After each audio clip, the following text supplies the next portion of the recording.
నమస్తే friends, welcome back to blossom channel. స్వయంభూగా వెలిసిన మహిమాన్వితమైన పుణ్యక్షేత్రం కాణిపాకం. ఇక్కడ కారుని ఆపుతున్నాడు చూడండి, అబ్బాయి టోల్కి డబ్బులు అడుగుతున్నాడు. మన ప్రైవేట్ వెహికల్స్ ఇలా వస్తే, కారు కానీ బస్సు కానీ ఇలా వస్తే టోల్ గేట్ లాగా డబ్బులు అడిగి తీసుకుంటారు. ఉదయమే మేము 6:30కి బయలుదేరి వచ్చాము. మంచు కూడా బాగా పడుతుందండి.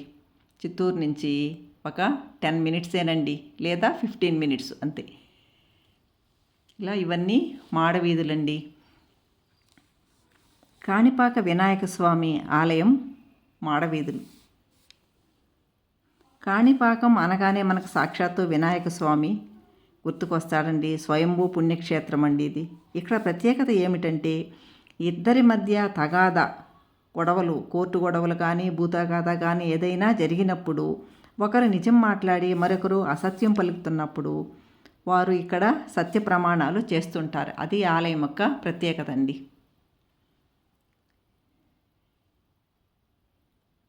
ఇదండి ఆలయం. ఇలా వెనక వైపు నుంచి వస్తున్నాం మేము.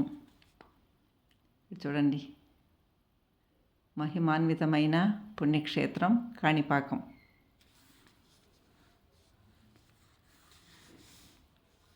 ప్రపంచ ప్రసిద్ధి పొందిన తిరుమల క్షేత్రంకి భక్తులు వచ్చినప్పుడు కాణిపాకంకి అందరూ కూడా తప్పక వస్తుంటారండి. ప్రతి ఒక్కరు కూడా తిరుమల క్షేత్రాన్ని దర్శించిన తర్వాత ఈ కాణిపాక ఆలయాన్ని దర్శిస్తుంటారు.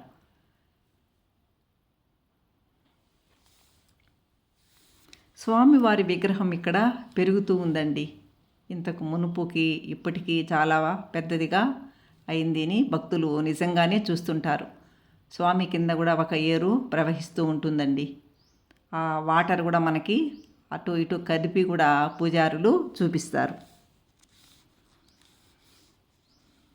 ఈ కాణిపాక ప్రాంగణాన్ని హరిహర క్షేత్రం అని కూడా చెబుతారు. చిత్తూరు జిల్లాలోని ఐరాల మండలంలో బహుదా నది ఒడ్డున ఉంది. ఇది వేల సంవత్సరాల క్రితం ఇది నిర్మించినట్టు చెప్తారండి. ఇంతకు మునుపు విహారపురి అనే గ్రామంలో గుడ్డి, చెవిటి, మూగ అనే అంగవైకల్యం కలిగిన 3 సోదరులు వారి పొలంలో కరువు సమయంలో నీటి కోసం బావిని తవ్వడం మొదలుపెట్టారు. ఆ క్రమంలో గడ్డపార ఒక నల్లరాయికి తగిలి ఆ రాతి నుంచి రక్తం ప్రవహించిందని, ఆ రక్తం బావి నిండిపోయిందని చెబుతారు. ఆ రక్తం తగిలిన ఆ అంగవైకల్యం గల వారు కూడా మామూలుగా వచ్చారని చెప్తారండి. ఇక్కడ వాహనాలకి పూజ చేస్తుంటారు. వెహికల్స్ అన్నీ కూడా కొత్త వెహికల్స్ ఇక్కడ పూజ చేస్తుంటారండి. మా పిల్లలు కూడా వెహికల్ తీసుకొచ్చారు. ఇక్కడ పూజ చేసుకుంటున్నాం మేము. వాహన పూజా స్థలము అని ఉంది చూడండి. ఇక్కడ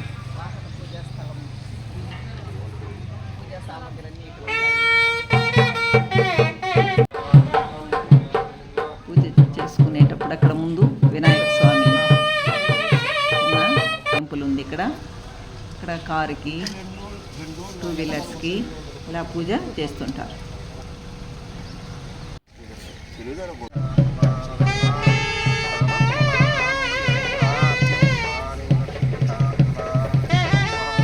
ఇస్తారండి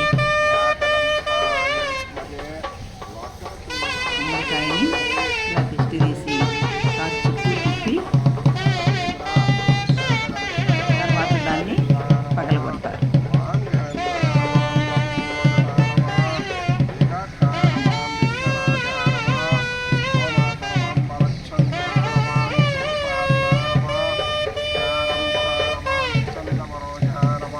చూడండి,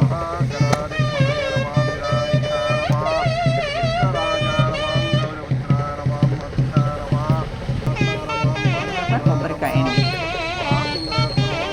కూడా తీసి టెంకాయలాగా వేస్తారు. తర్వాత నిమ్మపండు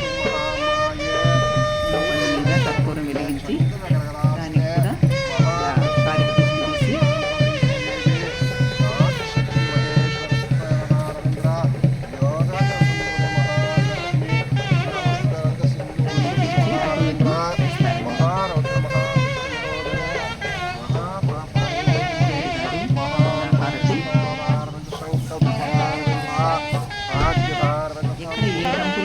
చేసుకున్న కాణిపాకం రావడం మన విశేషం.